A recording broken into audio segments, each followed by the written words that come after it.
എല്ലാ പ്രേക്ഷകർക്കും 1 PM ന്യൂസിലേക്ക് സ്വാഗതം. വിശദമായ റിപ്പോർട്ടുകളിലേക്കാണ് ആദ്യം നമ്മൾ പോകുന്നത്. പശ്ചിമേഷ്യയിൽ സംഘർഷത്തിന് അയവില്ല വാർത്തകളിലേക്കാണ്.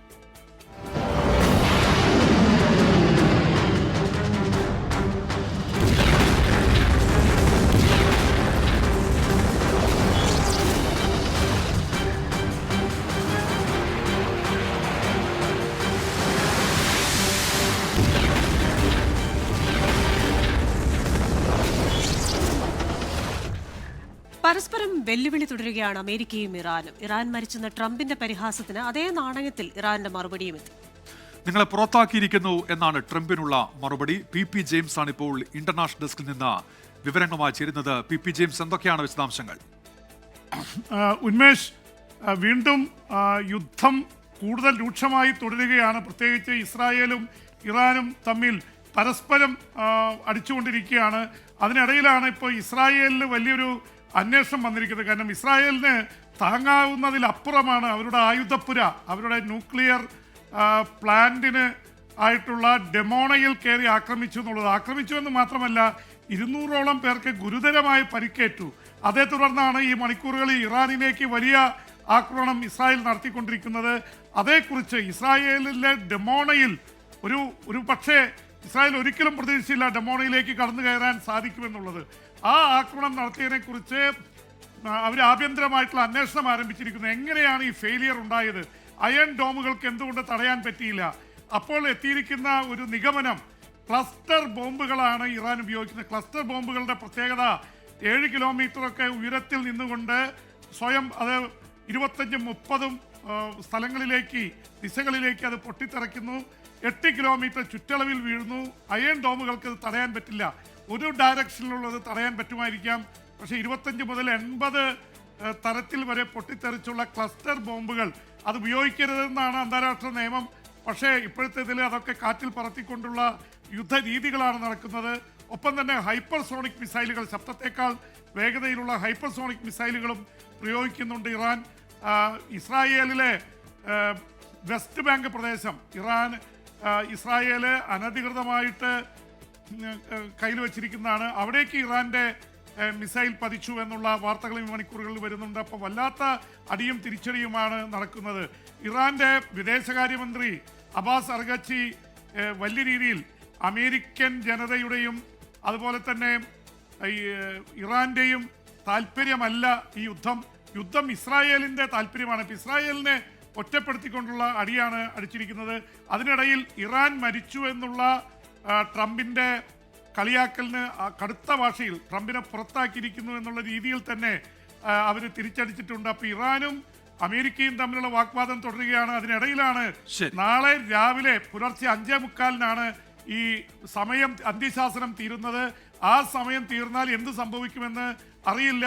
അല്ലാതെ ഗൾഫ് മേഖലയാകെ വലിയ ആശങ്കയിലാണ്. നാളെ രാവിലെ വലിയ രീതിയിൽ തിരിച്ചടിക്കുമെന്നാണ്, അല്ലെങ്കിൽ അവിടെ ആക്രമണം നടത്തുമെന്നാണ് ഇറാനോട് അമേരിക്കൻ പ്രസിഡന്റ് പറഞ്ഞിരിക്കുന്നത്.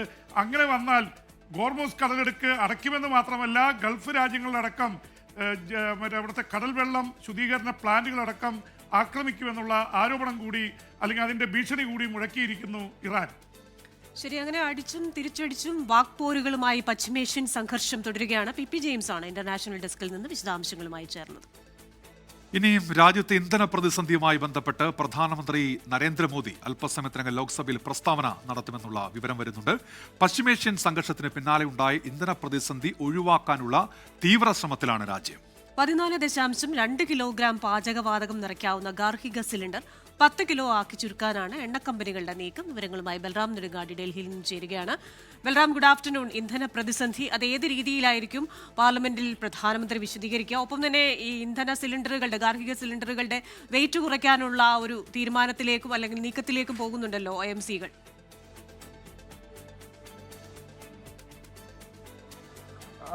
ഉന്മേഷ്, ക്രിസ്റ്റീന, രാജ്യത്തെ സംബന്ധിച്ചിടത്തോളം ഏറെ നിർണായകമായ ഒരു പ്രസ്താവനയാണ് പ്രധാനമന്ത്രി നരേന്ദ്രമോദി ഉച്ചയ്ക്ക് 2 മണിക്ക് ലോക്സഭയിൽ നടത്താനിരിക്കുന്നത്. കാരണം പ്രധാനമന്ത്രിയുടെ നേതൃത്വത്തിൽ കഴിഞ്ഞ ദിവസം ചേർന്ന സുരക്ഷാ കാര്യങ്ങൾക്കുള്ള ക്യാബിനറ്റ് സമിതിയുടെ യോഗം ഈ പശ്ചിമേഷ്യയിലെ സംഘർഷവും അതിനെ തുടർന്ന് രാജ്യത്ത് ഉടലെടുത്തിരിക്കുന്ന പ്രതിസന്ധി, അത് ഊർജ്ജ മേഖലയെ സംബന്ധിച്ചിടത്തോളം ഉള്ള പ്രതിസന്ധി, ഒപ്പം തന്നെ വൈദ്യുത ഉൽപാദനം, കൂടാതെ മറ്റ് രാസവളം അടക്കമുള്ള സാഹചര്യങ്ങൾ സൂക്ഷ്മമായി തന്നെ വിലയിരുത്തിയിരുന്നു. ഇതിന്റെ അടിസ്ഥാനത്തിൽ ഒരു രൂപരേഖ തന്നെ ഈ ഉന്നതതല യോഗത്തിൽ തയ്യാറാക്കിയിട്ടുണ്ട് എന്നാണ് ലഭ്യമാകുന്ന വിവരം. കൂടാതെ സാഹചര്യങ്ങൾ അവലോകനം ചെയ്യുന്നതിനും തുടർ തീരുമാനമെടുക്കുന്നതിനും മന്ത്രിമാരും സെക്രട്ടറിമാരും അംഗങ്ങളായ ഒരു ഉന്നതതല സമിതി രൂപീകരിക്കാനും പ്രധാനമന്ത്രി നിർദ്ദേശം നൽകിയിരുന്നു. ഈ ഒരു സംഘർഷം നീണ്ടുപോകും എന്ന ഒരു വിലയിരുത്തലാണ് ഈ കഴിഞ്ഞ ദിവസം ഉണ്ടായത്. ഒപ്പം തന്നെ നീണ്ടുപോവുകയാണെങ്കിൽ അത് രാജ്യത്ത് ഊർജ്ജ പ്രതിസന്ധിക്ക് ഇടയാക്കുമെന്ന വിലയിരുത്തലുമുണ്ട്.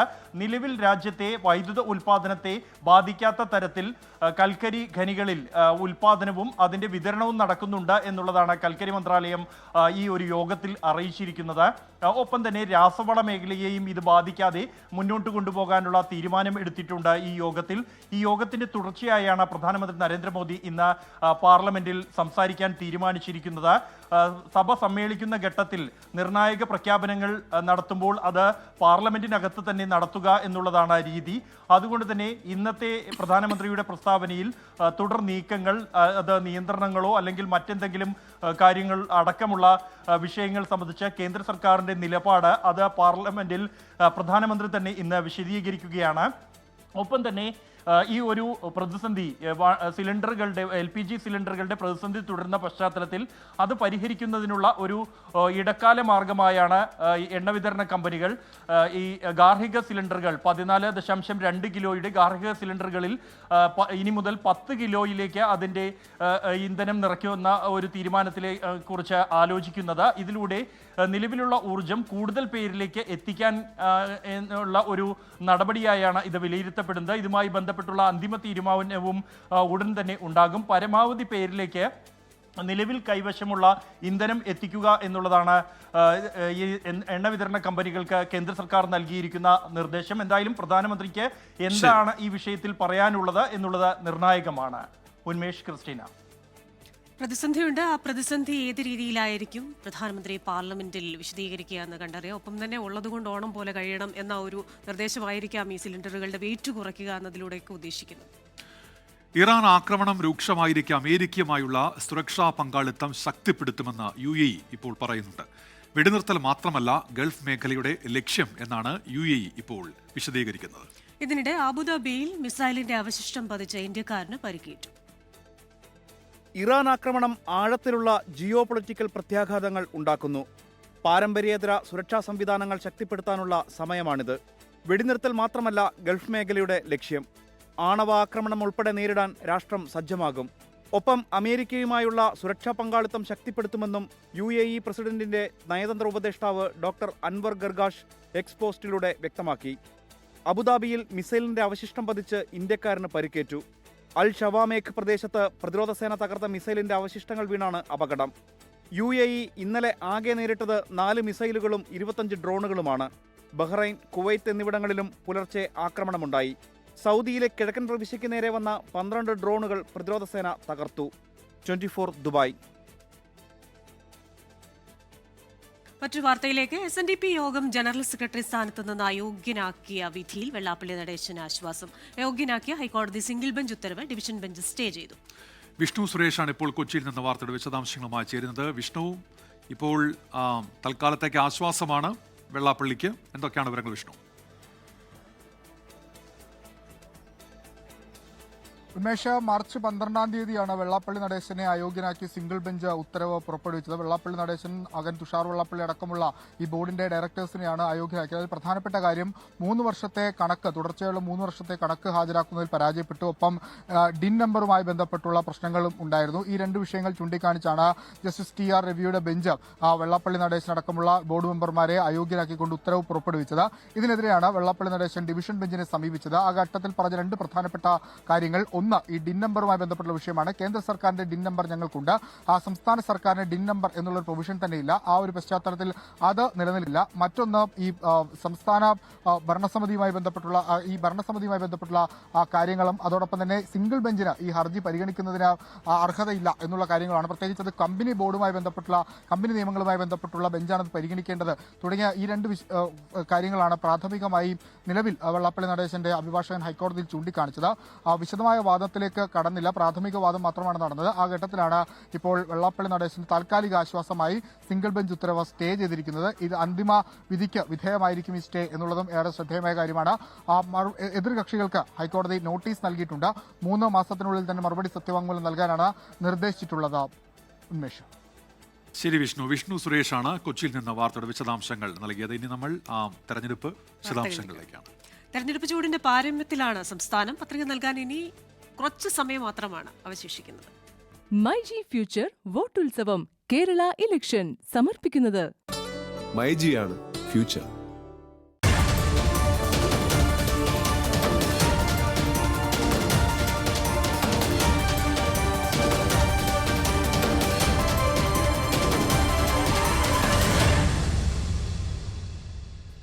നിയമസഭാ തെരഞ്ഞെടുപ്പിന് നാമനിർദ്ദേശ പത്രിക നൽകാൻ ഇനി 2 മണിക്കൂറിൽ താഴെ മാത്രമേ സമയമുള്ളൂ. 3 മണിക്ക് ആ സമയപരിധി അവസാനിക്കുകയാണ്.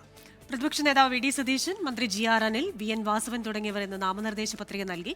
അതേസമയം NDA ക്യാമ്പിന് ആവേശമായി പ്രധാനമന്ത്രി നരേന്ദ്രമോദി ഞായറാഴ്ച തൃശൂരിൽ പ്രചാരണത്തിനെത്തും. പരസ്യ പ്രചാരണത്തിന് ഇനി 15 ദിവസം മാത്രം. പ്രതിപക്ഷ നേതാവ് വി ഡി സതീശൻ പറവൂരിൽ ഇന്ന് നാമനിർദ്ദേശ പത്രിക നൽകി. എനിക്ക് കെട്ടിവെക്കാനുള്ള പണം നൽകിയിരിക്കുന്നത് പ്ലാച്ചിമറ സംരക്ഷണ സമിതിയാണ്, സമരസമിതിയാണ്. നിരവധി വർഷങ്ങളായി നീതിക്ക് വേണ്ടി അവർ നടത്തുന്ന ഈ പോരാട്ടം, പാവങ്ങൾക്ക് വേണ്ടി നടത്തുന്ന പോരാട്ടം, ആ പോരാട്ടത്തിൽ ഞാനും പങ്കാളിയാണ്. നാളെ മുതൽ മറ്റു മണ്ഡലങ്ങളിൽ വി ഡി സതീശൻ പ്രചാരണത്തിനെത്തും. നെടുമങ്ങാട്ടെ LDF സ്ഥാനാർത്ഥി മന്ത്രി ജി ആർ അനിലും പത്രിക സമർപ്പിച്ചു. ഗുരുവായൂരിൽ ബി ഗോപാലകൃഷ്ണൻ, കാസർഗോഡ് ML അശ്വിനി തുടങ്ങിയ NDA സ്ഥാനാർത്ഥികളും ഇന്ന് പത്രിക സമർപ്പിച്ചു. പാലായിൽ LDF സ്ഥാനാർത്ഥി ജോസ് കെ മാണി, കാസർഗോഡ് UDF സ്ഥാനാർത്ഥി കലക്ടർ മാഹിൻ ഹാജി, തിരുവനന്തപുരത്തെ LDF സ്ഥാനാർത്ഥി സുധീർ കരമന തുടങ്ങിയവരും ഇന്നാണ് പത്രിക നൽകിയത്. കണ്ണൂർ, പയ്യന്നൂർ, തളിപ്പറമ്പ് മണ്ഡലങ്ങളിൽ UDF പിന്തുണയുള്ള വി കുഞ്ഞികൃഷ്ണനും TK ഗോവിന്ദനും പത്രിക സമർപ്പിച്ചു. UDF നേതാക്കളും ഒപ്പമുണ്ടായിരുന്നു. ഇതിനിടെ NDA ക്യാമ്പിന് ആവേശമായി പ്രധാനമന്ത്രി നരേന്ദ്രമോദി ഞായറാഴ്ച തൃശൂരിലെത്തും.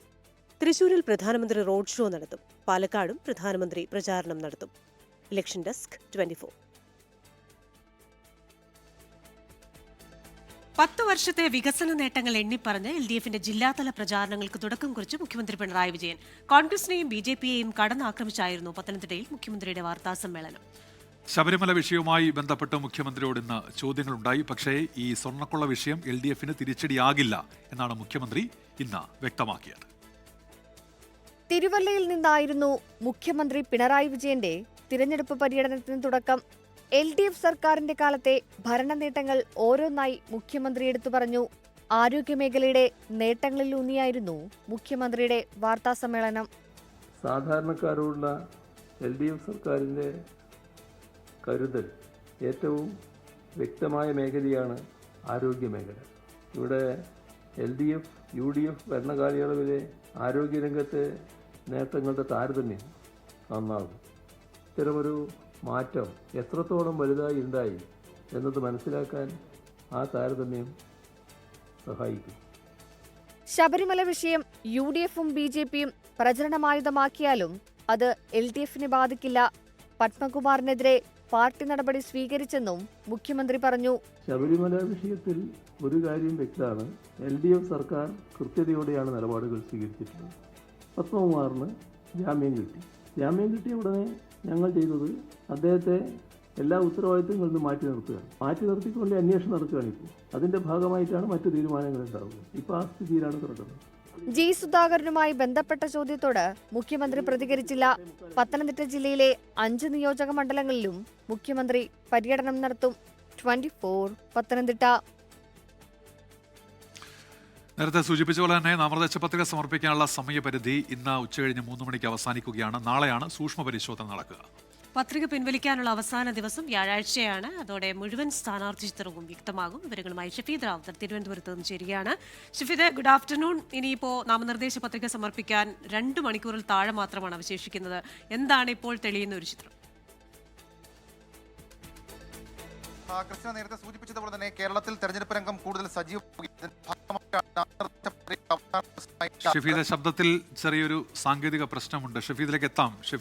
ഷഫീദ്, ഏതായാലും ഇനി 3 മണി അല്ലേ? അതെ, 2 മണിക്കൂർ താഴെ മാത്രമേ സമയമുള്ളൂ. ഇന്ന് പത്രിക നൽകിയ പ്രമുഖരിൽ പ്രതിപക്ഷ നേതാവുണ്ട്, മന്ത്രിമാരായ GR അനിലുണ്ട്, ഒപ്പം AK ശശീന്ദ്രനുണ്ട്, പാലയിൽ ജോസ് കെ മാണിയുണ്ട്, ഒപ്പം തൊടുപുഴയിൽ അപ്പു ജോൺ ജോസഫ് UDF സ്ഥാനാർത്ഥിയുണ്ട്. അങ്ങനെ ഒട്ടേറെ സ്ഥാനാർത്ഥികൾ പത്രിക നൽകിയ ദിവസമാണ്. 3 മണിയോടുകൂടി ഈ സമയപരിധി അവസാനിക്കും. ഈ പുനലൂരിൻ്റെ ഒക്കെ കാര്യത്തിൽ ഇനി വ്യക്തത വരേണ്ടതുണ്ട്. അവിടെ UDFന് നേരിടുന്ന, കോൺഗ്രസിന് നേരിടുന്ന വിമത ശല്യമൊക്കെ ഉണ്ട്. അത് UDFന് നൽകിയ സീറ്റിൽ മുസ്ലിം ലീഗാണ് മത്സരിക്കുന്നത്. പക്ഷേ കോൺഗ്രസ് ഏതായാലും അതിനോട് പൊരുത്തപ്പെടുന്നില്ല. കോൺഗ്രസിൽ നിന്ന് അവിടെ ഒരു സ്ഥാനാർത്ഥി വരുന്നു. അപ്പോൾ ഈ പ്രശ്നങ്ങളൊക്കെ ഈ പത്രികാ സമർപ്പണത്തിന് തൊട്ട് പിന്നാലെ എങ്ങനെ പരിഹരിക്കുമെന്നൊക്കെ ചോദ്യങ്ങൾ ഇപ്പോൾ ഉയരുന്നുണ്ട്. ഏതായാലും പത്രികാ സമർപ്പണം ഇപ്പോഴും തുടരുകയാണ്. 3 മണിക്ക് ആ സമയപരിധി അവസാനിക്കും. ഷഫീദ് ചേരുന്നുണ്ട്. ഷഫീദ്, തുടരാം. കൃഷ്ണൻ, നമ്മൾ പറഞ്ഞതുപോലെ തന്നെ കേരളത്തെ സംബന്ധിച്ച് തെരഞ്ഞെടുപ്പ് രംഗം കൂടുതൽ സജീവമാവുകയാണ്. മാത്രമല്ല ചിത്രമറിയുകയാണ്. എത്രയും നാമനിർദ്ദേശ പത്രികകൾ എന്നൊക്കെയുള്ള കാര്യങ്ങൾ ഇന്ന് വൈകിട്ടോടുകൂടി തെരഞ്ഞെടുപ്പ് കമ്മീഷൻ പൂർണ്ണ കണക്ക് പുറത്തുവിടും. ഇന്ന് ഉച്ചയ്ക്ക് 3 മണി വരെയാണ് ഈ നാമനിർദ്ദേശ പത്രിക സമർപ്പിക്കാനുള്ള സമയപരിധി. നാളെയാണ് ലഭിച്ച പത്രികകളുടെ സൂക്ഷ്മ പരിശോധന. വ്യാഴാഴ്ച വരെ പത്രിക പിൻവലിക്കാൻ അവസരമുണ്ടാകുമെന്നുള്ളതാണ് ഏറ്റവും പ്രധാനപ്പെട്ട കാര്യം. നേരത്തെ നമ്മൾ സൂചിപ്പിച്ചതുപോലെ തന്നെ ഇനി പരസ്യ പ്രചാരണത്തിന് ഇനി 15 ദിവസം മാത്രമാണ് ഉള്ളത്. പ്രതിപക്ഷ നേതാവ് VD സതീശൻ ഇന്ന് പറവൂരിൽ നാമനിർദ്ദേശ പത്രിക നൽകി. മാത്രവുമല്ല തിരുവനന്തപുരത്ത് മന്ത്രി GR അനിൽ പത്രിക സമർപ്പിക്കുന്നത് നമ്മൾ കണ്ടു. UDF സ്ഥാനാർത്ഥിയായിട്ടുള്ള മുൻ CPI നേതാവ് മീനാങ്കൽ കുമാർ ഇന്ന് പത്രിക സമർപ്പിച്ചു. ഗുരുവായൂരിൽ ഈ വിവാദങ്ങൾക്ക് പിന്നാലെ വിവാദങ്ങളൊക്കെ ഉണ്ടായി നമ്മൾ കണ്ടതാണ്.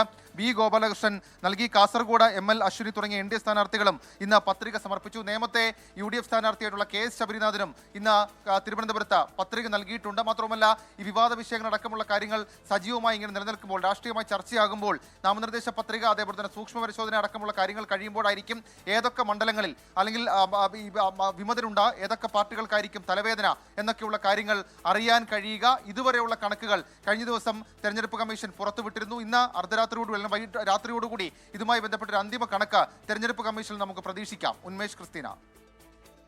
സംസ്ഥാനത്ത് ഇപ്പോൾ പ്രചാരണ രംഗത്ത് ഡീൽ പ്രത്യാരോപണങ്ങളാണ് നിറയുന്നത്. ഏതായാലും ഈ വിഷയം ഇപ്പോൾ ചൂടുപിടിക്കുന്നുണ്ട്. CPIM BJP ഡീൽ എന്ന കോൺഗ്രസ് ആരോപണത്തിന് നിയമവും കോലീബിയും പരാമർശിച്ചാണ് മുഖ്യമന്ത്രി ഇന്ന് മറുപടി നൽകിയത്. BJPക്ക് MLA-മാരെ ഉണ്ടാക്കി കോൺഗ്രസിനെ തോൽപ്പിക്കാനുള്ള ഡീലാണ് പിണറായിയും അമിത് ഷായും തമ്മിലുള്ളതെന്ന് രമേശ് ചെന്നിത്തല ആരോപിച്ചു. ഡീൽ CPIM-ഉം കോൺഗ്രസും തമ്മിലാണെന്ന് BJP സംസ്ഥാന അധ്യക്ഷൻ രാജീവ് ചന്ദ്രശേഖറിന്റെ മറുപടി. നിയമസഭാ തിരഞ്ഞെടുപ്പിൽ LDFനെ വീണ്ടും അധികാരത്തിലെത്തിക്കാൻ CPIM-ഉം BJPയും തമ്മിൽ ഡീലുണ്ടാക്കിയെന്നതാണ് സംസ്ഥാനത്തെ മുഖ്യ പ്രചരണ വിഷയം. കോൺഗ്രസ് ഉന്നയിച്ച ആരോപണം ചർച്ചയാകുമ്പോൾ മുഖ്യമന്ത്രി അടക്കമുള്ള നേതാക്കൾ രംഗത്ത് വരികയാണ്. കോലിബി സഖ്യത്തെക്കുറിച്ച് ഓർമ്മപ്പെടുത്തിക്കൊണ്ടാണ് മുഖ്യമന്ത്രിയുടെ പ്രതിരോധം. 2016 നേമത്ത് നിന്ന് BJP ജയിച്ചു വന്നല്ലോ. നിയമസഭയിൽ അക്കൗണ്ട് തുടങ്ങിയല്ലോ. എങ്ങനെയായിരുന്നു അക്കൗണ്ട് തുടങ്ങിയത്? വേറൊരു മണ്ഡലത്തിൽ നിന്ന് ഒരു കോൺഗ്രസ് നേതാവിന് ജയിച്ചു വരാൻ വേണ്ടി ഉണ്ടാക്കിയ ഡീലായിരുന്നില്ലേ അത്? അങ്ങനെയല്ലേ അത് പൂട്ടിക്കുകയും ശിവൻകുട്ടി നിയമസഭയിലേക്ക് തെരഞ്ഞെടുക്കപ്പെടുകയും ചെയ്തു. എന്നാൽ CPIM BJP ഡീൽ എന്ന ആരോപണം സജീവമാക്കി നിലനിർത്താനാണ് UDFന്റെ ശ്രമം. കോൺഗ്രസിന് ഭരണം കിട്ടാതിരിക്കാനാണ് CPIM BJPയുമായി ധാരണയിലെത്തിയിരിക്കുന്നതെന്നാണ് കോൺഗ്രസിന്റെ ആരോപണം. ഒരു കാര്യം വളരെ വ്യക്തമാണ്. കേരളത്തിൽ CPM BJPയെ ചില സ്ഥലങ്ങളിൽ വിജയിപ്പിക്കാനുള്ള നടപടികൾ ആരംഭിച്ചു കഴിഞ്ഞിരിക്കുകയാണ്. NDAയുടെ സ്ഥാനാർത്ഥി ലിസ്റ്റ് പരിശോധിച്ചാൽ അത് വ്യക്തമാകും. ഡീൽ ആരോപണം നാടകമാണെന്നാണ് BJP നേതൃത്വത്തിന് തിരിച്ചടി. ഇന്ത്യ സഖ്യത്തിന്റെ ഭാഗമായ CPIM-ഉം കോൺഗ്രസും കേരളത്തിൽ പരസ്പരം എതിർക്കുന്നത് നാടകമെന്നാണ് BJP വിമർശിക്കുന്നത്. 27 സംസ്ഥാനത്തിലും 8 യൂണിയൻ ടെറിട്ടറിയിലും ഒരുമിച്ച് മത്സരിക്കുന്നത് ആരാണ്? CPM-ഉം കോൺഗ്രസ് അല്ലേ. തൊട്ടടുത്ത് തമിഴ്നാട്ടിൽ ഒരുമിച്ച് മത്സരിക്കുന്ന ആരാണ്? CPM-ഉം കോൺഗ്രസ് അല്ലേ. അങ്ങനെ ഇപ്പോൾ ഒരു പുതിയൊരു നാടകം തുടങ്ങിയിരിക്കുകയാണ്. ഇവിടെ മാത്രം CPM-ഉം കോൺഗ്രസും നാടകം ചെയ്യുന്നു. അങ്ങനെയാണെങ്കിൽ പിന്നെ ഇന്ത്യ അലയൻസിൽ നിന്ന് എന്തുകൊണ്ട് CPM-നെ പുറത്താക്കുന്നില്ല? നിയമസഭാ തെരഞ്ഞെടുപ്പിന്റെ പ്രചരണത്തിൽ മുഖ്യ വിഷയങ്ങളാകുമെന്ന് കരുതപ്പെട്ടിരുന്ന ശബരിമല സ്വർണ്ണക്കൊള്ള പോലെയുള്ളവയെ മറികടന്നാണ് CPIM BJP ഡീൽ രംഗം കൈയടക്കുന്നത്. 24 തിരുവനന്തപുരം. ഇതിന് മറുപടിയും വന്നിട്ടുണ്ടല്ലേ? അതെ. ഡീൽ വിവാദത്തിൽ 1977 തെരഞ്ഞെടുപ്പ് ഓർമ്മിപ്പിച്ച് മുഖ്യമന്ത്രിക്ക് മറുപടിയുമായി പ്രതിപക്ഷ നേതാവ് വി ഡി സതീശൻ. മുഖ്യമന്ത്രി ചരിത്രം പഠിപ്പിക്കേണ്ടെന്നും 1977 RSS പിന്തുണയോടെയാണ് പിണറായി വിജയൻ ജയിച്ചതെന്നും വി ഡി സതീശൻ പറഞ്ഞു. പാലക്കാടിന് പുറമെ കാസർഗോഡും മഞ്ചേശ്വരത്തും കോന്നിയിലും റാന്നിയിലും CPM BJP ഡീൽ ഉണ്ടെന്നാണ് പ്രതിപക്ഷ നേതാവ് ഇന്ന് ആരോപിച്ചത്. BJP ആ സീറ്റ് 2020 കൊടുത്തിരിക്കുകയാണ്, റാന്നി സീറ്റ്. അപ്പൊ പറയിപ്പിക്കല്ലേ ഞങ്ങളെ കൊണ്ട്. പിന്നെ ഒരുപാട് സ്ഥലത്ത് കാസർഗോഡ്, മഞ്ചേശ്വരത്ത്, പാലക്കാട്, മനസ്സിലായില്ലേ, പല സ്ഥലങ്ങളിലും പരസ്പരം അങ്ങോട്ടും ഇങ്ങോട്ടും ജയിപ്പിക്കാനുള്ള ഏർപ്പാടുകളാണ് ഇവർ ചെയ്തുകൊണ്ടിരിക്കുന്നത്. പിണറായി വിജയൻ ഞങ്ങളെ പഠിപ്പിക്കണ്ട, അദ്ദേഹത്തിന്റെ പഴയ മുൻകാല ചരിത്രമൊന്നും പഠിപ്പിക്കണ്ട. അതേ കോലീബി എന്ന് പറയാ, അതിനേക്കാളും മുമ്പുള്ള ഒരു ചരിത്രം ഉണ്ടല്ലോ. RSSന്റെ കൂടി പിന്തുണയോടുകൂടിയല്ലേ ജയിച്ചു വന്നത്. 77 അസംബ്ലിയിൽ ജയിച്ചു വന്നത് RSSനോട് പിന്തുണയോടുകൂടിയല്ലേ. അപ്പൊ ഞങ്ങളെ ചരിത്രമൊന്നും മുഖ്യമന്ത്രി ഓർമ്മിപ്പിക്കണ്ട. മുഖ്യമന്ത്രിയുടെ ചരിത്രം ഇതാണ്, മനസ്സിലായില്ലേ, ഈ ഡീലാണ്. ഈ ഡീല് ഞങ്ങൾ പൊളിക്കും. ഇതിനൊപ്പം ഇന്ന് തെരഞ്ഞെടുപ്പ് കളത്തിൽ ഉയർന്നുകേട്ട മറ്റൊരു വിഷയം കോമാളി പരാമർശമാണ്. പാലക്കാട്ടെ UDF സ്ഥാനാർത്ഥി രമേശ് പിഷാരടിയോട് ഈ പരാമർശത്തിൽ ഖേദം പ്രകടിപ്പിച്ചിരിക്കുകയാണ് CPIMന്റെ കേന്ദ്ര കമ്മിറ്റി അംഗമായ ഡോക്ടർ TM തോമസ് ഐസക്.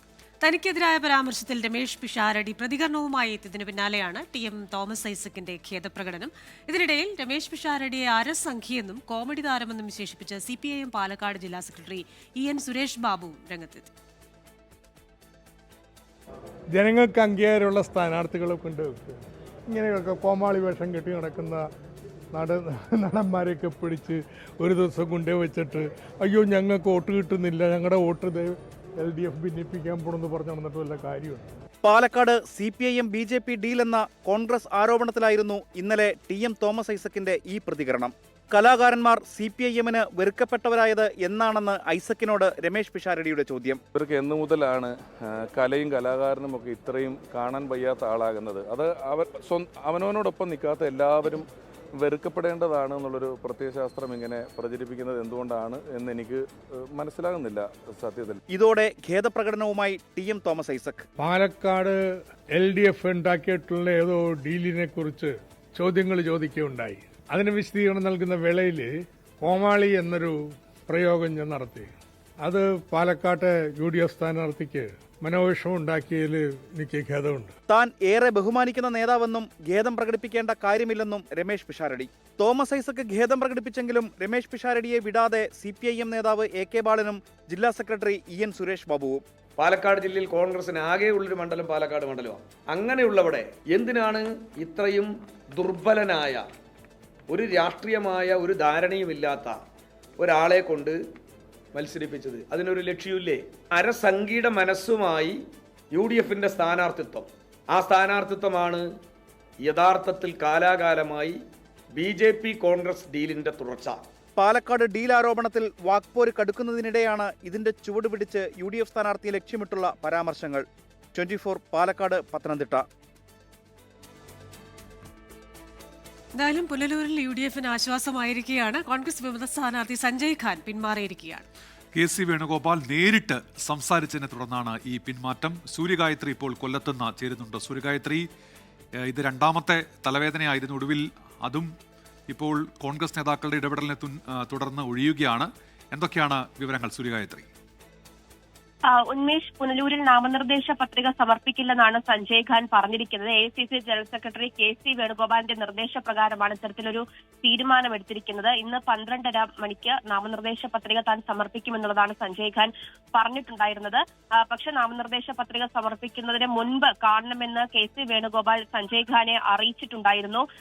കുടുംബാംഗങ്ങളെ സ്നേഹിക്കുന്നത് പോലെയാണ് താൻ കോൺഗ്രസിനെ സ്നേഹിച്ചതെന്നുള്ളത് KCയോട് സഞ്ജയ് ഖാൻ പറയുന്നു. കോൺഗ്രസിനെ നശിപ്പിക്കാൻ പാടില്ല എന്നുള്ള കാര്യം പറഞ്ഞു. ലീഗ് സ്വതന്ത്രനായി മത്സരിക്കാൻ താൻ സമ്മതം അറിയിച്ചിട്ടുണ്ടായിരുന്നു.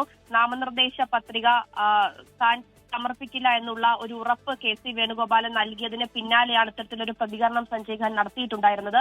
ഈ സീറ്റ് അത് ലീഗിന് നൽകാൻ കഴിയില്ല എന്നതിൽ പ്രതിഷേധിച്ചാണ് സഞ്ജയ് ഖാൻ മത്സരിക്കാൻ തീരുമാനമെടുത്തത്. അത് ആദ്യം തീരുമാനിച്ചിരുന്ന കോൺഗ്രസ് വിമതൻ പിന്മാറുക കൂടി ചെയ്തതോടെയാണ് കഴിഞ്ഞ ദിവസം തന്നെ സഞ്ജയ് ഖാൻ തന്റെ സ്ഥാനാർത്ഥിത്വം പ്രഖ്യാപിച്ചത്. അതിനുശേഷം പല പല സ്ഥലങ്ങളിൽ നിന്നും വലിയ സമ്മർദ്ദം സഞ്ജയ് ഖാന് ഉണ്ടായി എന്നുള്ളതാണ് അദ്ദേഹം തന്നെ പറയുന്നത്. അതിൽ KC വേണുഗോപാലിന്റെ അടക്കം ഉള്ള ഇടപെടൽ നേരിട്ട് KC വേണുഗോപാൽ കാണാൻ ക്ഷണിച്ചു. സംസാരിച്ചതിനെ തുടർന്നാണ് പിന്മാറാൻ തീരുമാനിച്ചിരിക്കുന്നത്.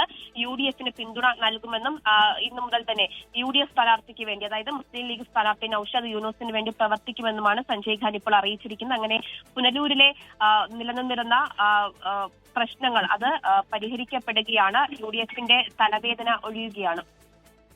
സൂര്യ, എന്തായാലും KCയുടെ ഇടപെടലിൽ ഇത്തരത്തിൽ ഒരു പിന്മാറ്റം, ആ പിന്മാറ്റം എവിടെയേറെ ആശ്വാസകരമാണ് UDF ക്യാമ്പിന്.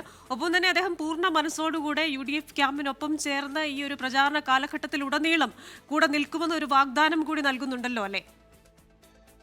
ഉറപ്പായിട്ടും ക്രിസ്ത്യന, അതായത് സഞ്ജയ് ഖാൻ വലിയ പ്രതിഷേധമാണ് കഴിഞ്ഞ ദിവസം ഉയർത്തിയിട്ടുണ്ടായിരുന്നത്. നേരത്തെ തീരുമാനിച്ച വിമതൻ പിന്മാറുകയാണെങ്കിൽ താൻ മത്സരിക്കാൻ ഇറങ്ങുന്നു, അത് മുന്നണിയോ അല്ലെങ്കിൽ മറ്റ് സംഘടനകളോ പിന്തുണച്ചില്ലെങ്കിൽ സ്വതന്ത്രനായിട്ട് താൻ മത്സരിക്കുമെന്നുള്ളതാണ് സഞ്ജയ് ഖാൻ അറിയിച്ചിട്ടുണ്ടായിരുന്നത്. അതിന് പിന്നാലെ തന്നെ പോസ്റ്റർ ഉൾപ്പെടെ ഇറക്കുകയും മത്സരത്തിനായിട്ട് തയ്യാറെടുക്കുന്നു, ഇന്ന് 12:30 മണിക്ക് തന്നെ നാമനിർദ്ദേശ പത്രിക സമർപ്പിക്കുമെന്നൊക്കെ തന്നെ സഞ്ജയ് ഖാൻ അറിയിച്ചിട്ടുണ്ടായിരുന്നതാണ്. അവിടെ നിന്നാണ് പിന്നീട് പാർട്ടിയെ പ്രതിസന്ധിയിലാക്കരുത്, ഒരു വെല്ലുവിളിയാകരുത് എന്നുള്ള പല സ്ഥലങ്ങളിൽ നിന്നുമുള്ള ഫോൺ കോളുകളും മെസ്സേജുകളും ഒക്കെ സഞ്ജയ് ഖാനെ തേടിയെത്തുന്നു. DCC കൊല്ലം ജില്ലാ DCCയും സംസ്ഥാന നേതൃത്വം ഉൾപ്പെടെ സഞ്ജയ് ഖാനെ മത്സരത്തിൽ നിന്ന് പിന്മാറണം, നാമനിർദ്ദേശ പത്രിക സമർപ്പിക്കരുത് എന്നൊരു ആവശ്യം ഉയർത്തിക്കൊണ്ട് സമീപിക്കുന്ന സാഹചര്യം ഉണ്ടായിരുന്നു. ഇന്ന് രാവിലെ വരെയും നാമനിർദ്ദേശ പത്രിക താൻ സമർപ്പിക്കുന്നു, മത്സരിക്കുന്നു എന്നുള്ള കാര്യം തന്നെയാണ് സഞ്ജയ് ഖാൻ പറഞ്ഞിട്ടുണ്ടായിരുന്നത്. പക്ഷേ KC വേണുഗോപാലിന്റെ നേരിട്ടുള്ള ഇടപെടലാണ് മത്സരത്തിൽ നിന്ന് പിന്മാറാൻ സഞ്ജയ് ഖാനെ പ്രേരിപ്പിച്ചത് എന്നത് വേണം നമ്മൾ ഈ ഘട്ടത്തിൽ നിന്ന് മനസ്സിലാക്കാൻ. എന്തായാലും UDF-ന് പിന്തുണ നൽകുമെന്നുള്ളതാണ് സഞ്ജയ് ഖാൻ ഇപ്പോൾ അറിയിച്ചിരിക്കുന്നത്. കൊല്ലത്ത് നിന്ന് വിവരങ്ങൾ നൽകുകയായിരുന്നു സൂര്യഗായത്രി. വീണ്ടും തെരഞ്ഞെടുപ്പ് വാർത്തയിലേക്ക് തന്നെയാണ്. കേസെടുത്തെങ്കിലും ഗുരുവായൂരിലെ വർഗീയ പരാമർശത്തിൽ ഉറച്ചു നിൽക്കുകയാണ് NDA സ്ഥാനാർത്ഥി BJP നേതാവ് B. ഗോപാലകൃഷ്ണൻ. B. ഗോപാലകൃഷ്ണന് പിന്തുണയുമായി ഇന്ന് BJPയുടെ സംസ്ഥാന അധ്യക്ഷൻ രാജീവ് ചന്ദ്രശേഖർ രംഗത്തെത്തി. വിവാദം തുടരുന്നതിനിടെ B. ഗോപാലകൃഷ്ണൻ നാമനിർദ്ദേശ പത്രിക സമർപ്പിച്ചു. വർഗീയ പരാമർശത്തിൽ ഗുരുവായൂരിലെ NDA സ്ഥാനാർത്ഥി B. ഗോപാലകൃഷ്ണനെതിരെ പോലീസ് കേസെടുത്തിരുന്നു. ഇതേ തുടർന്ന് പ്രകടനം ഒഴിവാക്കിയായിരുന്നു B. ഗോപാലകൃഷ്ണൻ പത്രികാ സമർപ്പണത്തിന് എത്തിയത്. ചാവക്കാട് താലൂക്ക് ഓഫീസിലെത്തിയാണ് B. ഗോപാലകൃഷ്ണൻ പത്രിക നൽകിയത്. വർഗീയ പരാമർശത്തിൽ നിന്ന് പിന്നോട്ടില്ലെന്ന് B. ഗോപാലകൃഷ്ണൻ. എല്ലാ കാര്യവും ഞാൻ ഇന്നലെ പറഞ്ഞിട്ടുണ്ട്. ആ ഇന്നലെ പറഞ്ഞതിൽ നിന്ന് ഒരു സ്റ്റെപ്പ് പുറകിലില്ല. ഞാൻ എപ്പോഴും ഒരു കാര്യം ഇങ്ങനെ ആവർത്തിക്കേണ്ട കാര്യമില്ല. ആവർത്തിക്കേണ്ടത് ഈ ആവർത്തിച്ച് വിഷയങ്ങളിൽ വ്യത്യസ്ത നിലപാടെടുക്കുന്നവർക്കാണ്. അങ്ങനെ എനിക്കൊരു വിഷയമില്ല. ഞാൻ ഇന്നലെ കൃത്യമായി പറഞ്ഞിട്ടുണ്ട്. BJP നോർത്ത് ജില്ലാ സെക്രട്ടറി KM ബൈജുവാണ് ഗുരുവായൂരിലെ ഡെമ്മി സ്ഥാനാർത്ഥി. അതേസമയം ഗോപാലകൃഷ്ണൻ പറഞ്ഞതിൽ എന്താണ് തെറ്റെന്നാണ് BJP സംസ്ഥാന അധ്യക്ഷൻ രാജീവ് ചന്ദ്രശേഖറിന്റെ ചോദ്യം. ഗുരുവായൂരിലൊരു വിശ്വാസിയായ ഒരു MLA വരണ്ടേ എന്നാണ് അദ്ദേഹത്തിന്റെ ചോദ്യം. അദ്ദേഹം ഒരു സ്ഥാനാർത്ഥിയാണ്. ആ ചോദ്യത്തിൽ എന്താണ് തെറ്റ്? അത് ഹേറ്റ് എങ്ങനെയായിപ്പോയി? അദ്ദേഹം ഒരു കാര്യം പറഞ്ഞു, അതിനെ പെട്ടെന്ന് പോയി ചാടി അതിനെ ഹേറ്റ് സ്പീച്ച് ആക്കേണ്ട ആവശ്യമില്ല എന്നാണ് ഞാൻ പറയാൻ ആഗ്രഹിക്കുന്നത്. പരാമർശം തിരഞ്ഞെടുപ്പ് ചട്ടലംഘനമെന്ന് ചൂണ്ടിക്കാട്ടി LDF-ഉം UDF-ഉം സൂക്ഷ്മ പരിശോധനാ വേളയിൽ എതിർത്തേക്കും. 24 തൃശൂർ, തിരുവനന്തപുരം.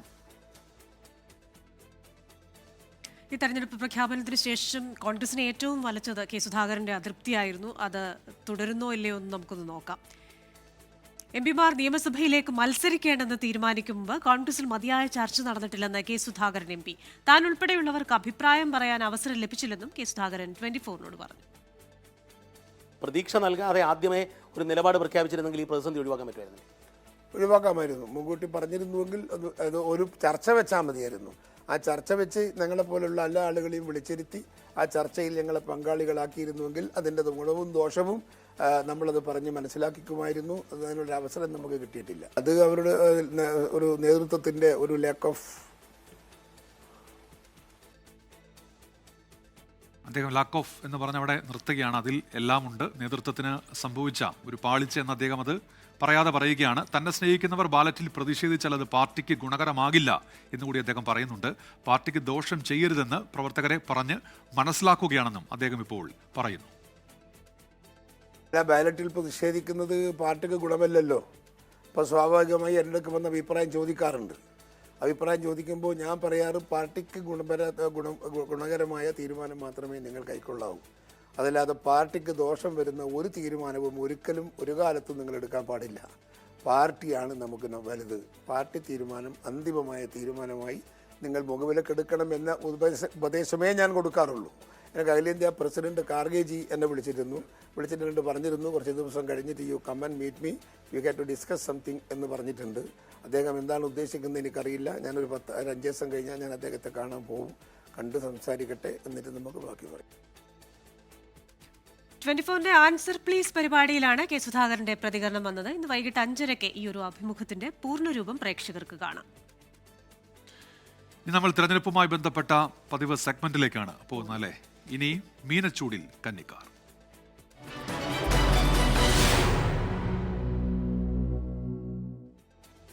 നിയമസഭാ തെരഞ്ഞെടുപ്പിൽ തിരുവനന്തപുരം വാമനപുരം മണ്ഡലത്തിൽ UDF സ്ഥാനാർത്ഥിയായി കന്നി അംഗത്തിനിറങ്ങുന്നത് യൂത്ത് കോൺഗ്രസ് മുൻ ജില്ലാധ്യക്ഷനായ സുധീർ ഷാ പാലോടാണ്.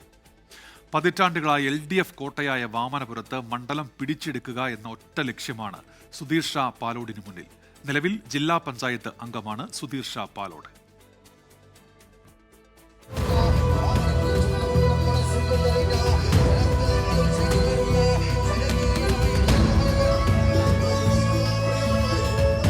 ഇടത് കോട്ടയാണ് വാമനപുരം മണ്ഡലം. അവിടെയാണ് കന്യാംഗത്തിന് സുധീർ ഷാ പാലോട് എത്തിയത്. ജന്മനാട്ടിലെ സ്ഥാനാർത്ഥിത്വം സുധീർ ഷായ്ക്ക് ആത്മവിശ്വാസം പകരുന്നുണ്ട്. വലിയ വിജയപ്രതീക്ഷയാണ്. രാഷ്ട്രീയത്തിന് അതീതമായി ഈ നാട് ഒരു സ്ഥാനാർത്ഥി എന്ന നിലയിൽ വലിയ പിന്തുണയാണ് ഈ നാട്ടിലെ ജനങ്ങളിൽ നിന്ന് ഉണ്ടാകുന്നത്. കഴിഞ്ഞ 50 വർഷക്കാലം ഈ മണ്ഡലം ഇടതുപക്ഷത്തിൻ്റെ ജനപ്രതിനിധികളാണ് മാറി മാറി അധികാരത്തിലേക്ക് വരുന്നത്. പക്ഷേ ഈ നാടിൻ്റെ പൊതുവായ വികസന പ്രവർത്തനങ്ങൾ അവർ ഏറ്റെടുത്തിട്ടില്ല എന്നുള്ള വസ്തുത ഈ തിരഞ്ഞെടുപ്പ് വലിയ ചർച്ചയയച്ചിട്ടുണ്ട്. രാഷ്ട്രീയത്തിന് അതീതമായി ഈ നാട്ടിലെ ജനങ്ങൾ ഐക്യജനാധിപത്യ മുന്നണിക്ക് വോട്ട് ചെയ്യാൻ തയ്യാറായി നിൽക്കുന്നതാണ് ഓരോ ദിവസവും മുന്നോട്ട് പോകുമ്പോൾ മനസ്സിലാക്കാൻ സാധിക്കുന്നത്. മണ്ഡലത്തിന്റെ ഭാഗമായ ഭരതന്നൂർ ഗവൺമെന്റ് ഹയർ സെക്കൻഡറി സ്കൂളിലെ KSU ഭാരവാഹിയായാണ് തുടക്കം. പിന്നീട് KSU ജില്ലാ സെക്രട്ടറിയായും യൂത്ത് കോൺഗ്രസ് ജില്ലാ അധ്യക്ഷനായും പോരാട്ടങ്ങൾ നയിച്ചു. നീണ്ട ചർച്ചകൾക്ക് ശേഷം കോൺഗ്രസിന്റെ 2ാം പട്ടികയിലാണ് സുധീർ ഷായ്ക്ക് സ്ഥാനാർത്ഥിത്വം ഉറപ്പാകുന്നത്.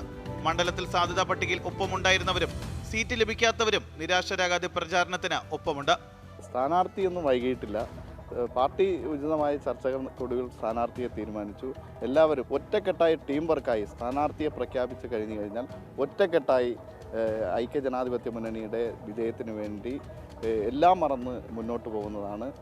ഇടത് കോട്ട പൊളിക്കുക എന്ന ഒറ്റ ലക്ഷ്യമേ സുധീർ ഷായ്ക്കുള്ളൂ. മണ്ഡലത്തിൽ ഇക്കാലയളവിൽ ചെയ്ത വികസന പ്രവർത്തനങ്ങൾ ചൂണ്ടിക്കാട്ടിയാണ് സിറ്റിംഗ് MLA കൂടിയായ DK മുരളി പ്രചാരണം നയിക്കുന്നത്. തീപാറും പോരാട്ടം തന്നെ മണ്ഡലത്തിൽ പ്രതീക്ഷിക്കാം. മനീഷ് ടോപ്പൻ, ജിബിൻ JB, 24 തിരുവനന്തപുരം. മറ്റൊരു സെഗ്മെന്റിലേക്കാണ്. കേരളത്തിൽ തെരഞ്ഞെടുപ്പ് അംഗം മുറുകുകയാണ്. നാടിന്റെ രാഷ്ട്രീയ സ്പന്ദനമറിയാൻ മണ്ഡലം ചുറ്റും മഹിളകൾ.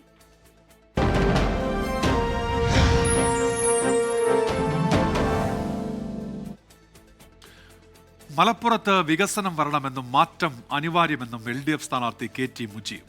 മലപ്പുറം ബാലികേറാമലയല്ലെന്നും KT മുജീബ് 24-നോട് പറഞ്ഞു. മണ്ഡലം ചുറ്റും മഹിളകളിൽ അനുജ രാജേഷും അമൃത പടിക്കാലും തയ്യാറാക്കിയ റിപ്പോർട്ടിലേക്ക്. നമ്മളിപ്പോൾ നിൽക്കുന്നത് മലപ്പുറം നിയോജക മണ്ഡലത്തിലാണ്. അവിടെ മലപ്പുറം എന്നുള്ളത് നമുക്കറിയാം ലീഗിന്റെ ഉറച്ച കോട്ടയാണ്, പൊന്നാപുരം കോട്ടയാണ്. ഇക്കുറി PK കുഞ്ഞാലിക്കുട്ടി മത്സരിക്കാൻ എത്തുമ്പോൾ അദ്ദേഹത്തെ എതിരിടുന്നത് PK മുജീബ് NCP സ്ഥാനാർത്ഥിയാണ്. ഇത്തവണ മലപ്പുറം മാറണം എന്നതാണ് അല്ലെ? LDF തുടരണം, മലപ്പുറം മാറണം.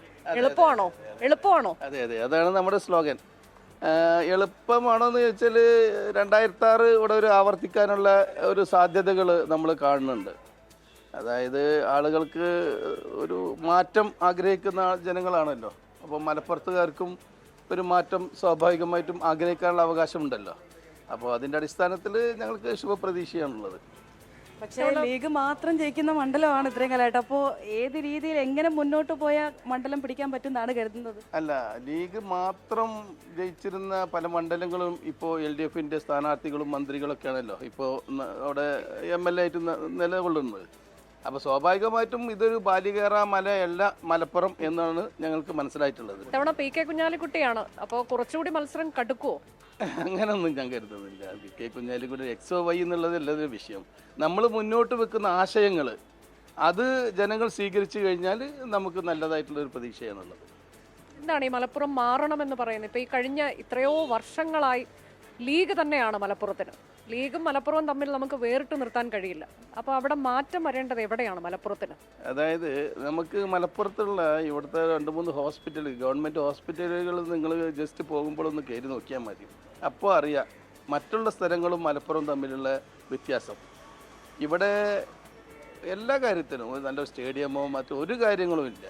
40-40 വർഷമായിട്ട് മലപ്പുറം കേരളം മുന്നോട്ട് പോകുമ്പോൾ പിന്നോട്ട് പോകുന്ന ഒരു അവസ്ഥയാണ് മലപ്പുറം മണ്ഡലത്തിൽ ഉണ്ടായിക്കൊണ്ടിരിക്കുന്നത്. അത് ഇവിടുത്തെ ജനങ്ങൾക്കൊക്കെ ഉണ്ട്, മനസ്സിലുണ്ട്. ആ അമർഷം ഈ പ്രാവശ്യത്തെ ഇലക്ഷനിൽ വോട്ടായി മാറുന്നതാണ് ഞങ്ങളുടെ പ്രതീക്ഷ. പക്ഷേ തദ്ദേശ തെരഞ്ഞെടുപ്പ് നോക്കുകയാണെങ്കിൽ ഒരു സീറ്റ് പോലും കിട്ടിയിട്ടില്ല. അപ്പോൾ ഈ ഒരു നിയമസഭാ തെരഞ്ഞെടുപ്പിലേക്ക് വരുമ്പോൾ അത് മാറ്റാൻ കഴിയും എന്നുള്ളൊരു പ്രതീക്ഷ, ശുഭാപ്തി വിശ്വാസം ഉണ്ടോ നിലവിൽ? തീർച്ചയായിട്ടും അതും ഇതും താരതമ്യം ചെയ്യേണ്ട കാര്യമില്ല എന്നാണ് ഞങ്ങളുടെ അഭിപ്രായം. കാരണം ഞങ്ങൾക്ക് കിട്ടുന്ന ഗ്രൗണ്ട് തലത്തിൽ ഞങ്ങൾക്ക് കിട്ടുന്ന സപ്പോർട്ട്, ഞങ്ങൾക്ക് കിട്ടുന്ന മെസ്സേജുകൾ അതാണ് സൂചിപ്പിക്കുന്നത്. ഇതിപ്പോൾ വികസനം തന്നെയാണ് എല്ലാവരും മുന്നോട്ട് വയ്ക്കുന്നത്. അപ്പോൾ എന്താണ് മലപ്പുറത്തിന് വേണ്ടി എന്തൊക്കെ ഉറപ്പുകളാണ് മുന്നോട്ട് വയ്ക്കുന്നത്? നമ്മൾ ഉദ്ദേശിക്കുന്നത് ഇവിടെ ഗ്രാമീണ മേഖലയിൽ അല്ലെങ്കിൽ പഞ്ചായത്ത് അടിസ്ഥാനത്തിൽ ചെറുകിട വ്യവസായ സംരംഭങ്ങൾ കൊണ്ടുവരിക. അതിലൂടെ മിനിമം ഒരാൾക്ക് ഒരു ശരാശരി ഒരു 50,000 അല്ലെങ്കിൽ ഒരു മിനിമം നമുക്ക് ഒരാൾക്ക് ഒരു മാസം ജീവിക്കാൻ ഉതകുന്ന രീതിയിലുള്ള വരുമാനം കിട്ടുന്ന രീതിയിൽ ഒരു പഞ്ചായത്തിൽ ഏറ്റവും ചുരുങ്ങിയത് ഒരു 1500 പേർക്കെങ്കിലും സ്വയം ഒരു തൊഴിൽ കിട്ടുന്ന, ഗവൺമെൻറ്റിൻ്റെ അല്ലാത്ത എല്ലാ ഗവൺമെൻറ്റുകൾക്ക് ലോകത്തിലെ എല്ലാവർക്കും ജോലി എടുക്കാൻ സാധ്യമല്ലല്ലോ. അപ്പം അതുകൊണ്ട് തന്നെ ഒരു ജനപ്രതിനിധികൾ മുൻകൈ എടുത്തുകൊണ്ട് ഓരോ പ്രദേശങ്ങളിലും ഓരോ പഞ്ചായത്തുകളിലും വ്യവസായ സംരംഭങ്ങൾ കൊടുന്ന് മണ്ഡലത്തിൽ ഏറ്റവും ചുരുങ്ങിയത് 15,000-20,000 പേർക്ക് തൊഴിൽ കൊടുക്കാനുള്ള സന്ദർഭം ഒരു മേഖല സൃഷ്ടിക്കുക. അതിലൂടെ മടങ്ങി വരുന്ന പ്രവാസികൾക്ക് ഒരു നിശ്ചിത ശതമാനം നമ്മൾ റിസർവ് ചെയ്ത് വെക്കും. അത്തരം കാര്യങ്ങൾ നമ്മൾ വളരെ വ്യക്തമായിട്ടുള്ള നമ്മൾ ഉണ്ടാക്കി വെച്ചിട്ടുണ്ട്, പ്ലാനുകളുണ്ട് നമ്മൾ. അതാണപ്പോൾ വികസനം എന്നുള്ളതാണ്. മലപ്പുറം മാറേണ്ടതുണ്ട് എന്നതാണ് അദ്ദേഹം പറയുന്നത്. ഒരു വികസനം വരേണ്ട ഇടം തന്നെയാണ് മലപ്പുറം. ഇക്കഴിഞ്ഞ കാലങ്ങളിലൊന്നും ഉണ്ടാകാത്ത തരത്തിലേക്കാകും മലപ്പുറത്തെ മാറ്റിയെടുക്കാൻ കഴിയുന്നത് എന്ന ആത്മവിശ്വാസത്തിലാണ് ശ്രീ KT മുജീബ്. അദ്ദേഹത്തിന്റെ പ്രചാരണം തുടരുകയാണ്. ഇപ്പോൾ ഒമാനിൽ നിന്ന് മറ്റൊരു വാർത്ത വരുന്നത് അവിടെ പ്രളയത്തിൽ കാണാതായ പാലക്കാട് സ്വദേശി റംലത്തിന്റെ മൃതദേഹം കണ്ടെത്തി എന്നതാണ്. തൃത്താല സ്വദേശി മുഹമ്മദ് കുട്ടിയുടെ ഭാര്യയാണ് റംലത്ത്. ദുബൈയിൽ നിന്ന് വിവരങ്ങളുമായി മുഹമ്മദ് റഹീസാണ് ചേരുന്നത്. റഹീസെ, മൃതദേഹം അഴുകിയ നിലയിലാണെന്നും ഖബറടക്കം അവിടെ തന്നെ നടത്തുമെന്നുമാണോ ലഭിക്കുന്ന വിവരം? ക്രിസ്ത്യൻ ആദ്യഘട്ടത്തിൽ ഈ മൃതദേഹം മകൻ യൂസഫിന്റെ മൃതദേഹത്തിനോടൊപ്പം ഒമാനിൽ തന്നെ ഒപ്പം നാട്ടിലേക്ക് കൊണ്ടുവരും എന്നുള്ളൊരു വിവരമാണ് ലഭിച്ചത്. പക്ഷെ എന്നാൽ ഏറ്റവും ഒടുവിൽ ഇപ്പോൾ ഈ മൃതദേഹം അഴുകിയ നിലയിലാണെന്നും ഒരുപക്ഷെ ഒമാനിൽ തന്നെ സംസ്കരിച്ചേക്കാം എന്നുള്ള വിവരമാണ് ഇപ്പോൾ ഒടുവിലായി ലഭിക്കുന്നത്. എന്തായാലും ഈ കഴിഞ്ഞ ദിവസം രാവിലെയാണ് ഈ റംലത്തിനെ കാണാതാകുന്നത്. മകൻ യൂസഫിനൊപ്പം സഞ്ചരിക്കുകയായിരുന്നു. അപ്പോൾ യൂസഫും അദ്ദേഹത്തിന്റെ സുഹൃത്തും കുടുംബവും ഒപ്പം തന്നെ റംലത്തുമൊക്കെ ഒരേ വാഹനത്തിലായിരുന്നു സഞ്ചരിച്ചിരുന്നത്. ആ വാഹനത്തിൽ ഉണ്ടായിരുന്ന ആ വാഹനം ഒഴുക്കിൽപ്പെടുകയും അത് പിന്നീട് കാണാതാവുകയും ഒക്കെ ചെയ്തു. അങ്ങനെ ഒഴുക്കിൽപ്പെട്ടാണ് ആ വാഹനത്തിലുണ്ടായിരുന്ന 3 പേർ ഇപ്പോൾ മരിച്ചതായി സ്ഥിരീകരണം വരുന്നത്. നേരത്തെ ഈ റംലത്തിന്റെ മകൻ യൂസഫും ഒപ്പം തന്നെ സുഹൃത്തിന്റെ ഭാര്യയും ഒക്കെ തന്നെ മരിച്ച വിവരങ്ങൾ പുറത്തു വന്നിരുന്നു. അതിനുശേഷം ഈ ഷംല എന്ന സ്ത്രീയുടെ മൃതദേഹം ഇന്ന് രാവിലെയോടുകൂടി കേരളത്തിൽ എത്തിക്കുകയും ചെയ്തു. പക്ഷെ അപ്പോഴും ഈ യൂസഫിന്റെ മൃതദേഹം ഒമാനിൽ തന്നെ സൂക്ഷിച്ചിരിക്കുകയായിരുന്നു. പ്രത്യേകിച്ച് റംലത്തിനെ കാണാത്ത ഒരു സ്ഥിതിക്ക് റംലത്ത് ഒഴുക്കിൽപ്പെട്ട് പോയിട്ടുണ്ട്, ജീവൻ അപായം ഉണ്ടായിട്ടുണ്ട് എന്ന് കണ്ടെത്തിയതിനെ തുടർന്നായിരുന്നു ഈ നീക്കം. എന്തായാലും ഇപ്പോൾ റംലത്തിന്റെ മൃതദേഹം ലഭിച്ചിരിക്കുന്നു. സംസ്കാരം സംബന്ധിച്ച് ഏറ്റവും ഒടുവിലായിട്ടുള്ള വിവരം ഇത്തരത്തിൽ ഒമാനിൽ തന്നെ സംസ്കരിക്കും എന്നുള്ളതാണ്. ഉന്മേഷ്. ശരി, മുഹമ്മദ് റഹീസാണ് ഇപ്പോൾ ദുബായിൽ നിന്ന് വിവരങ്ങൾ നൽകിയത്. ഇപ്പോൾ വരുന്ന ഒരു വാർത്തയിലേക്കാണ്. കഴിഞ്ഞ ഡിസംബർ 23-നാണ് സ്വർണ്ണവില 1 ലക്ഷം കടന്നത്. എന്നാൽ ഇപ്പോൾ വീണ്ടും 1 ലക്ഷത്തിന് താഴേക്ക് സ്വർണ്ണവില എത്തിയിരിക്കുന്നു എന്ന വാർത്തയാണ് വരുന്നത്.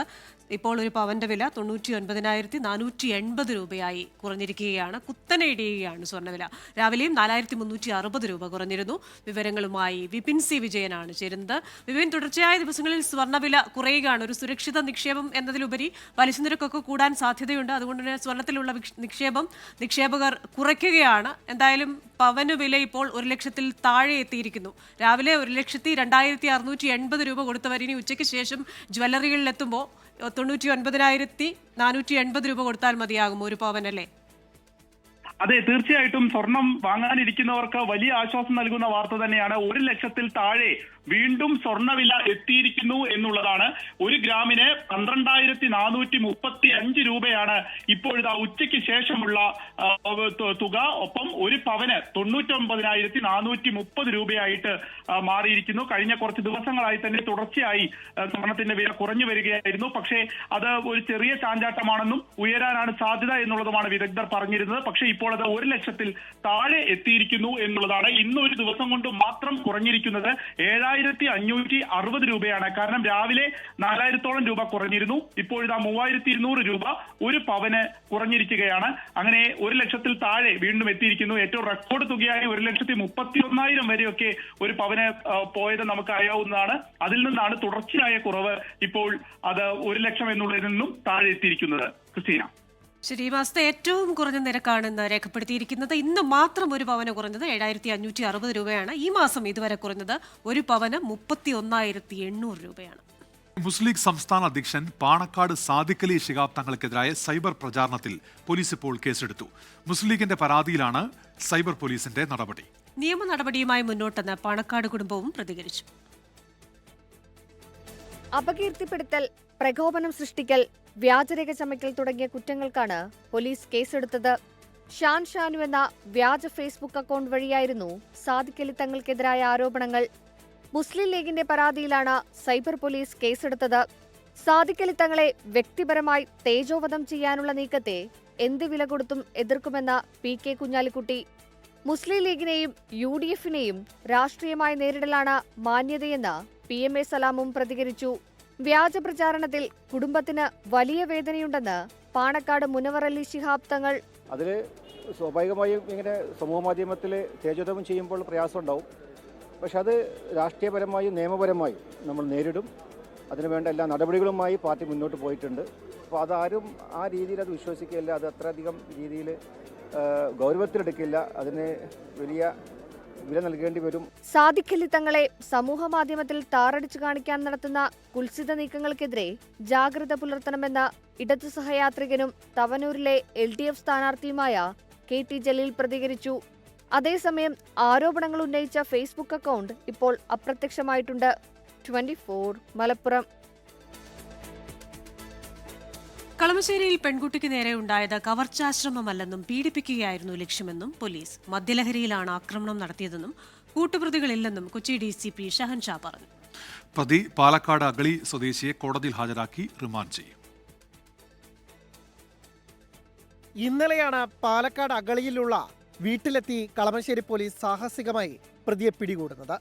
200ഓളം CCTV ദൃശ്യങ്ങൾ പരിശോധിച്ചും പെൺകുട്ടിയുടെ മൊഴിയുടെയും അടിസ്ഥാനത്തിലാണ് പോലീസ് പ്രതിയിലേക്ക് എത്തുന്നത്. കവർച്ചയായിരുന്നില്ല, പീഡിപ്പിക്കുകയായിരുന്നു ലക്ഷ്യമെന്നാണ് പോലീസ് പറയുന്നത്. അൺഫോർച്ചുനേറ്റ്ലി ഈ നമ്മുടെ അഞ്ജീവത അവിടെ വരികയുണ്ടായിരുന്ന അഞ്ജീവതയുടെ കയ്യിൽ നിന്നും പണവും അതുപോലെ തന്നെ അഞ്ജീവതയെയും ഉപദ്രവിക്കാൻ വേണ്ടിയിട്ട് പ്രതി തീരുമാനിക്കുകയും ഒരു ഇൻസിഡന്റ് നടക്കുകയാണ് ഉണ്ടായിരുന്നത്. പ്രതിയുടെ സ്വദേശം പാലക്കാട് അഗളി വീട്ടിൽ നിന്നും പിടിക്കാൻ നേരം പ്രതിയുടെ കയ്യിൽ നിന്നും കവർച്ചയ്ക്ക് യൂസ് ചെയ്ത വണ്ടിയും അതുപോലെ തന്നെ ഈ അജീവിതയുടെ മൊബൈൽ ഫോണും റിക്കവർ ചെയ്യുകയുണ്ടായി. പെൺകുട്ടിയുടെ കയ്യിൽ നിന്ന് മോഷ്ടിച്ച മൊബൈൽ ഫോണും പ്രതി ഉപയോഗിച്ച വാഹനവും പോലീസ് കണ്ടെത്തിയിട്ടുണ്ട്. കേസിൽ മറ്റു പ്രതികൾ ഇല്ലെന്നാണ് പോലീസ് പറയുന്നത്. നിലവിൽ പെരുമ്പാവൂരിൽ KSEBയിലെ താൽക്കാലിക ജീവനക്കാരനാണ് പ്രതി. കഴിഞ്ഞ ദിവസം രാത്രിയാണ് ജോലി കഴിഞ്ഞ് മടങ്ങുന്നതിനിടയിൽ HMT ജംഗ്ഷന് സമീപം പെൺകുട്ടി ആക്രമിക്കപ്പെട്ടത്. ആക്രമണത്തിനിരയായ പെൺകുട്ടി ചികിത്സയിൽ തുടരുകയാണ്. 24 കൊച്ചി. ഈ റിപ്പോർട്ടോടെ 1 PM ന്യൂസിന്റെ സമയം പൂർണ്ണമാവുകയാണ്.